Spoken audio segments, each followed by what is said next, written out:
A wall of ice the size of Florida is hanging on by a single point on the ocean floor, just one. And right now, at this very moment, that point is coming loose. Scientists who have spent their entire careers studying this monster are no longer whispering about decades or centuries. Some of them are saying out loud that it could snap this year. Stay with me for the next few minutes because what I am about to show you is not a prediction from a movie. It is happening in real time. And before we go deeper, make sure you subscribe because this channel breaks down the biggest science stories on our planet in plain language, without the noise, without the drama, and without the exaggeration you see everywhere else. Let's start with the glacier itself, because until you understand its sheer size, nothing else in this story will hit the way it should. Thwaites Glacier sits in West Antarctica, and years ago, researchers gave it a nickname that tells you exactly how afraid of it they really are. They call it the Doomsday Glacier. It is the widest glacier on the entire planet, stretching about 120 kilometers across at its front, which is roughly the same width as the state of Florida, or the whole of Great Britain. And it is nearly 2 kilometers thick, meaning from top to bottom, it is more than a mile of solid ancient ice. This is not some frozen puddle in a corner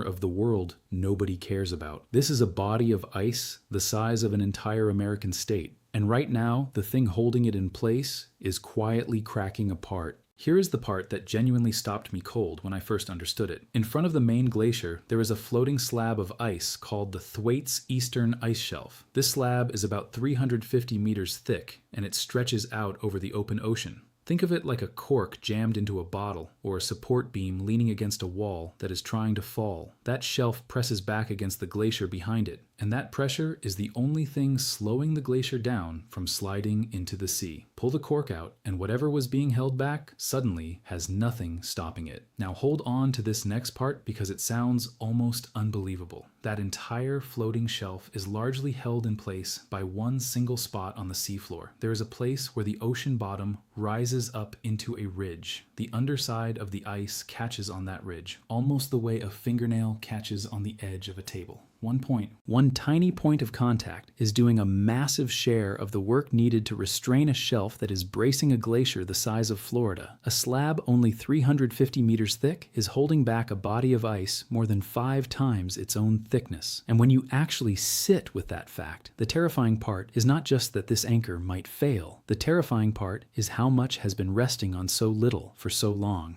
Anchors carrying that kind of load never fail slowly. They hold and they hold and they hold right up until the moment they let go all at once. So how do scientists actually know this breakup is close instead of just guessing? This comes down to a detailed study published in 2025, and it is not built on speculation. It is built on hard measurement. Researchers gathered roughly 20 years of data covering the period from 2002 to 2022. They combined satellite images, measurements of how fast the ice is flowing, and GPS instruments physically planted into the ice itself. They tracked how cracks inside one specific weak zone of the shelf behaved over 2 full decades, watching them spread and grow the same way you might watch a crack slowly creep across a car windshield season after season, year after year. This is not one photograph. This is a 2-decade time lapse of a giant structure quietly coming apart. That weak zone is called a shear zone, and it deserves a moment of your full attention because it is the single most important piece of this entire story. A shear zone is the area where the floating shelf grinds against slower moving ice and rock along its edge. That constant grinding concentrates enormous stress into exactly the wrong spot. A crack that forms in the flat, open middle of an ice sheet can sometimes stop spreading on its own. But a crack running straight through the seam that connects the shelf to its one anchor point is a completely different kind of danger because it is attacking the single connection holding the entire structure together. The 2022 study found that these fractures have been growing steadily year after year, quietly weakening the shelf's grip on that one pinning point. Every season of cracking loosened the hold just a little bit more.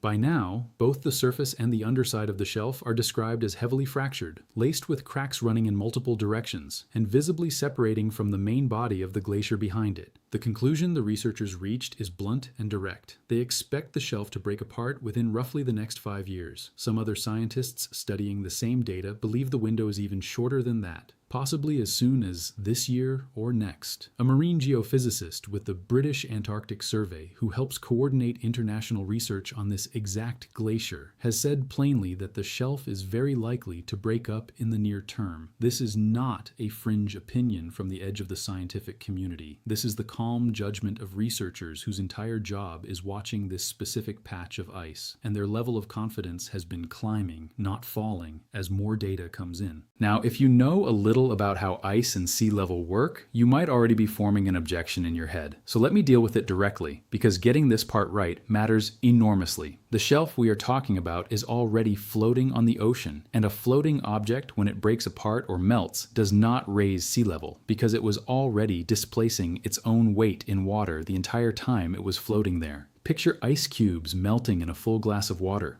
The water level does not rise as the cubes melt, because the ice was already pushing aside its own weight in liquid before it ever melted. So if the shelf shatters completely tomorrow morning, the ocean will not visibly rise the next day because of that event alone. That part is true, and any honest telling of this story has to say so clearly, because getting that one detail wrong is exactly how people either panic about the wrong thing or dismiss the entire warning as noise. But here is the trap hiding inside that fact, and this is why this story matters so much. The floating shelf was never the danger. The shelf breaking is only the trigger. What sits directly behind it is where the real danger lives. The main glacier is not floating. It is grounded, resting on land that sits in a deep basin lying well below sea level, and it holds an amount of ice that is honestly hard to picture in your head. As long as that floating shelf stays in place, pressing back against the glacier, the ice behind it creeps forward only slowly. Take the break off a body of ice roughly the size of a small country, and it starts accelerating toward the ocean. That acceleration, not the cracking of the shelf itself, is the actual threat researchers are worried about. And here's the part of the physics that makes this especially hard to simply wait out. Because oceans and massive ice sheets respond to change extremely slowly, scientists describe the sea level rise that follows an event like this as largely locked in once it begins, a process that keeps playing out for centuries, even if the entire world stopped warming the very next day. So the breakup of the shelf itself is not the disaster. The breakup is the starting signal for something that, once it begins moving, does not simply stop on command. To understand why this single anchor is failing in the first place, you have to look at what is happening in a place no human eye will ever directly see. Deep beneath the ice, the ocean surrounding West Antarctica is not the same temperature top to bottom.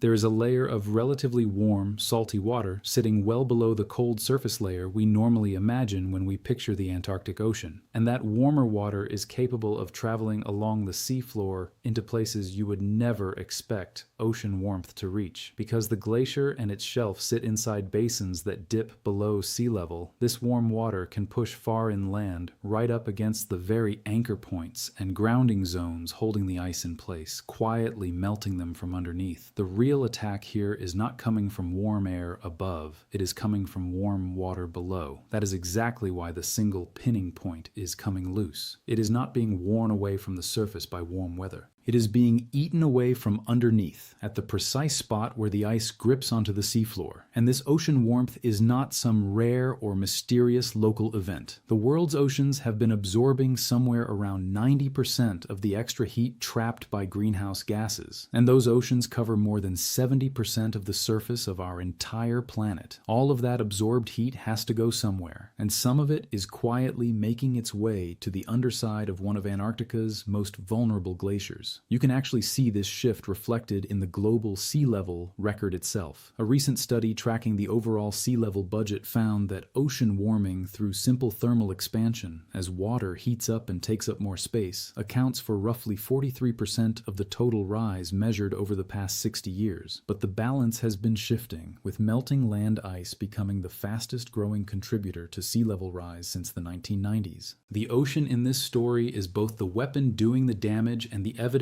proving it is happening. That naturally raises a question that used to be nearly impossible to answer with any real confidence. How do scientists even know what the land underneath kilometers of Antarctic ice actually looks like? For a very long time, the terrain buried beneath all that ice was one of the least understood surfaces on the entire planet. That changed in 2025 with the release of a project called BedMap 3, and it stands as the most detailed picture of Antarctica's hidden bedrock ever produced. The scale of the work behind this map is worth appreciating on its own. It combines every usable data set collected since the 1950s, plus 84 brand new airborne surveys carried out by 15 different research organizations, adding roughly 52 million new individual measurement points and about 1.9 million line kilometers of radar data. In simple terms, that is more than 6 decades of information gathered by aircraft, satellites, ships, and in the earliest years, even sleds pulled by dogs, all finally assembled into a single unified map. This map reveals that Antarctica holds roughly 27 million cubic kilometers of ice, thick enough in some places to reach nearly 4.8 kilometers deep, and it narrowed the average distance between any point on the map and an actual physical measurement down to about 5.6 kilometers. What that map revealed reshapes how scientists think about the entire danger. In a very real sense, there are 2 different Antarcticas. Much of East Antarctica sits on solid bedrock that rises above sea level, meaning the ground beneath the ice there is genuinely dry land. But large sections of West Antarctica sit inside deep basins that plunge well below sea level, and Thwaites sits directly inside one of the worst of them. This underlying shape of the land is exactly what allows warm ocean water to creep so far inland underneath the ice in the first place. There is also a second important tool sharpening this picture, a regional climate data set that blends together several state-of-the-art climate models at a resolution of roughly 11 kilometers, specifically tuned to handle Antarctica's notoriously difficult coastal weather patterns. This tool does not predict any single glacier's collapse on its own, but it feeds much better information into the larger ice models that do make those predictions. You might expect that better measurements would calm this picture down, the way sharper instruments usually shrink uncertainty in most areas of science. Instead, every improvement in our maps and models has revealed more basins sitting below sea level and more pathways for instability than anyone previously realized. The clearer our view has become, the more dangerous the underlying setup has actually looked.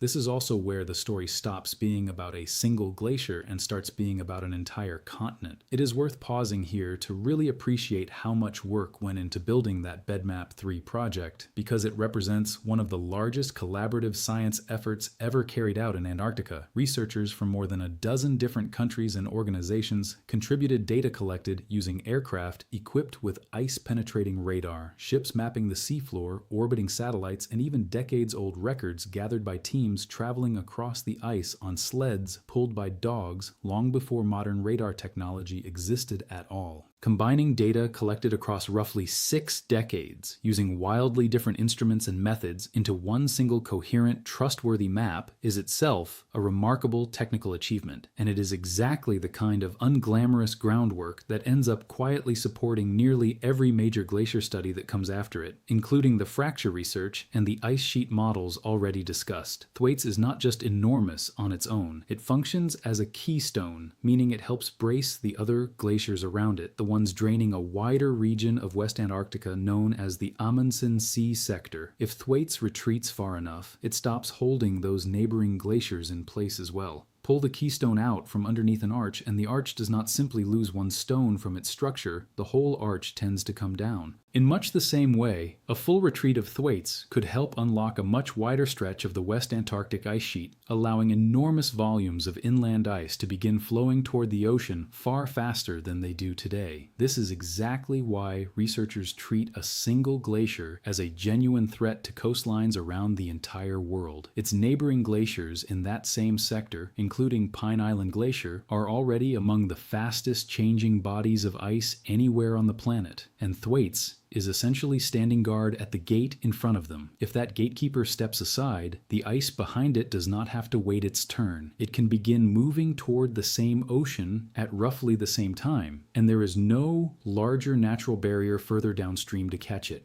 If you are finding this as fascinating and as unsettling as I did while researching it, go ahead and drop a comment letting me know, because it genuinely helps me understand what stories you want broken down next on this channel. The mechanism that makes this whole process capable of feeding on itself actually has a specific scientific name, and understanding that name is exactly why researchers treat Thwaites as a runaway risk rather than a slow, steady leak. It is called marine ice sheet instability, and it happens because the bedrock underneath the glacier slopes downward as you move further inland, sitting below sea level the whole way. The grounding line, meaning the exact boundary where the ice lifts off the solid ground and starts floating, can retreat backward into progressively deeper water. Thicker ice sitting at that grounding line flows out into the ocean faster, which drags the grounding line even further back into even deeper basins, which in turn makes the ice sitting there thicker still, which makes it flow out even faster again. The process essentially feeds itself once it genuinely gets going. There is no obvious natural break left to slow it down. Models that most closely match how Thwaites has actually behaved in real life already show measurable thinning reaching roughly 100 kilometers inland along the glacier's main trough, which is precisely the kind of pattern you would expect to see if this self-feeding process has already begun turning over. In early 2026, another research study put concrete numbers on where all of this leads, and its most unsettling finding is not really a single scary figure. It is which of the competing models we should actually trust the most. A team of researchers ran two separate, independently built ice sheet models, each calibrated against how Thwaites genuinely behaved between 2004 and 2017, and then projected both models forward to the year 2067. They found that Thwaites could reach annual ice losses of somewhere between roughly 180 and 200 billion tons of ice per year by the 2060s. To put that number in context, that range is close to the total amount of ice currently being lost by the entire Antarctic ice sheet combined today, coming from just this one single glacier alone. One glacier on track to eventually match what an entire continent is currently losing. But the truly uncomfortable part of that particular study is something else entirely. The models that most accurately matched how Thwaites has actually behaved in the real world over the past 2 decades are also the exact same models projecting the largest future losses. Normally, when scientists are being careful and conservative, they hope the scariest possible outcomes turn out to be the least accurate models, the ones that fit past observations the worst. In this case, it is the complete opposite. The closer a model gets to correctly matching reality, the worse its future forecast becomes.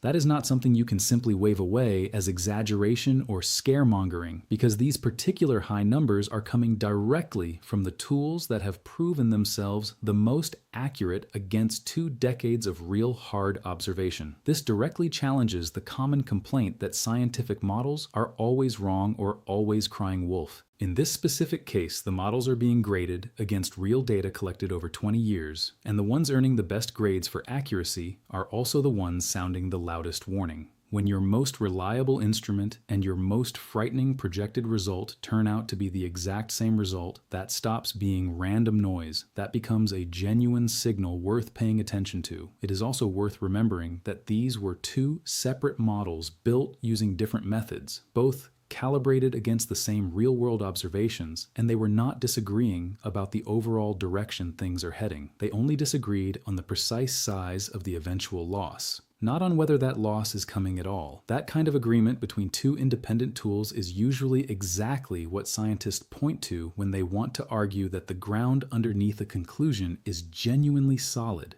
It is also worth being fair in mentioning that not every researcher agrees on exactly how much the shelf itself matters once it finally goes. A few earlier studies have argued that this particular floating shelf in its current weakened state is already providing fairly limited support to the glacier behind it, meaning its complete removal might not immediately change the glacier's overall speed as dramatically as some assume. Other, more recent work has found that whatever remaining support the shelf still provides has shifted into smaller pockets along its edges, rather than being spread evenly across the whole structure. Scientists studying this glacier are careful about this kind of nuance because good science means being honest about where genuine uncertainty still exists, not just repeating the scariest possible version of events. Even so, nearly every researcher working on this glacier agrees on the bigger picture. That the shelf's disappearance removes one of the last physical barriers in the system, and that the surrounding evidence, from the bedrock maps to the ice flow models, points firmly in the same direction of a glacier that is speeding up, not slowing down. Let me translate all of this into the one number that actually reaches your everyday life, which is simply how high the water eventually rises.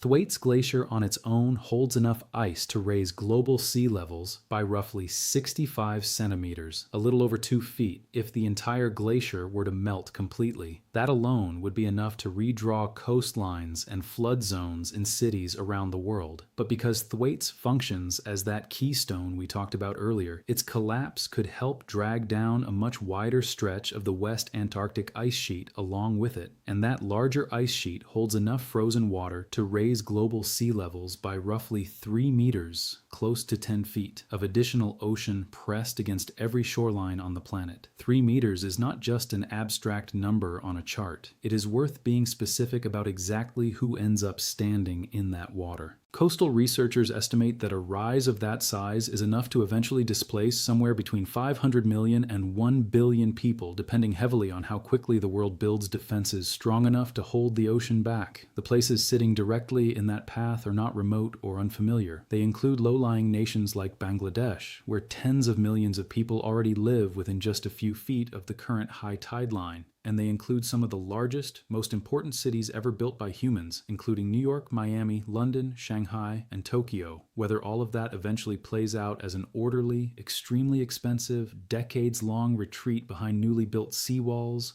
or as something far more chaotic and sudden, depends almost entirely on how much advanced warning the world actually takes seriously, and how quickly coastal cities and countries start building in response. The ice itself sets the absolute outer ceiling on how bad this threat could eventually become. What we choose to do between now and then determines how much of that ceiling we actually end up hitting. And the pace of change is already picking up speed. Global sea level rose at an average rate of about 2 millimeters per year going back to 1960, but between 2005 and 2023, that rate had nearly doubled, climbing to roughly 4 millimeters per year. Some people will tell you this is all just part of a natural cycle, and it is true that Antarctica has gained and lost ice many times before across the long history of our planet's ice ages. But the specific rate we are watching right now, combined with the specific mechanism driving it, warm ocean water intruding into basins that sit below sea level, measured carefully over 20 full years of spreading cracks, matches the signature of a warming ocean, not the slow rhythm of a natural cycle. The overall trend is not just heading upward, it is speeding up, and scientists can point to specific, well-understood reasons why. So let me be completely clear about exactly what this does and does not mean, because the honest version of this story is frightening enough on its own without any need for exaggeration. This is not a story about the world ending sometime next week. The full collapse of Thwaites, if it fully unfolds, will happen gradually over decades to centuries because a body of ice this enormous carries an incredible amount of physical momentum and simply cannot empty itself into the ocean overnight. If anyone tells you that coastal cities will be underwater by next month, they are selling you a cartoon version of real science. That kind of extreme overreach only makes it easier for people to dismiss the genuine, well-documented threat entirely. What actually appears imminent is the breakup of that floating shelf, the cork holding the bottle closed. What follows over the years and decades after that breakup is a gradual acceleration of the glacier sitting behind it. And that particular part becomes very difficult to reverse once it has truly begun. You may also come across claims online suggesting this is being deliberately hidden from the public, or that some kind of secret weather technology is intentionally melting this ice on purpose.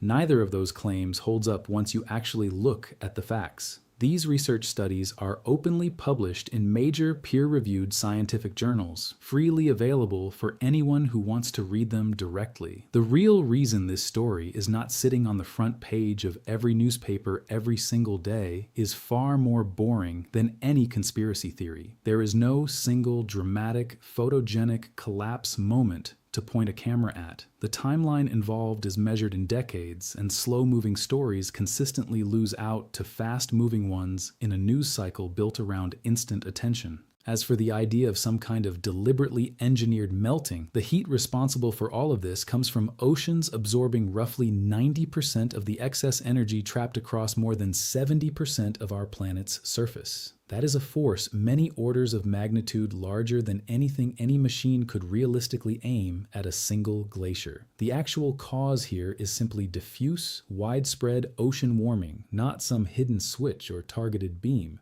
What you should actually be watching for going forward is a fairly specific announcement. The moment scientists confirm that the Thwaites eastern ice shelf has finally broken away completely from the main glacier, because researchers genuinely believe that could happen at almost any time, and quite possibly within the next year or two. When that moment finally arrives, it will not raise ocean levels by a single measurable inch that particular day, but it will mark the moment the last natural break came off one of the most closely watched and most dangerous glaciers on the planet. At this point, several separate lines of scientific evidence, published within roughly a year or two of each other, all point in the same direction, and the tools scientists are using keep getting sharper and more precise. The new bedrock map reveals the hidden terrain that allows warm ocean water to creep inland in the first place. The fracture study documents the shelf's slow 2-decade slide toward eventual failure. The global sea level record confirms that melting land ice has become the fastest growing driver of rising oceans. And the newest ice sheet models tie all of this together, warning that the most trustworthy tools available are also producing the most alarming forecasts. No single one of these studies tells the whole story by itself. Put together, they form a picture that keeps getting clearer, and unfortunately, keeps getting more serious at the same time. Antarctica can feel impossibly far away from wherever you happen to be watching this right now. But the ocean, connecting that distant continent to your own coastline, is not far away at all. That is exactly why a crack spreading through a slab of ice at the bottom of the world deserves your attention today, not in 50 years. If this kind of clear, honest breakdown of major science stories is something you want to keep seeing, subscribe to this channel and turn on notifications, because there is a lot more happening on this planet that deserves the same careful, no exaggeration treatment. And I would rather you hear it here first than get a distorted version of it somewhere else.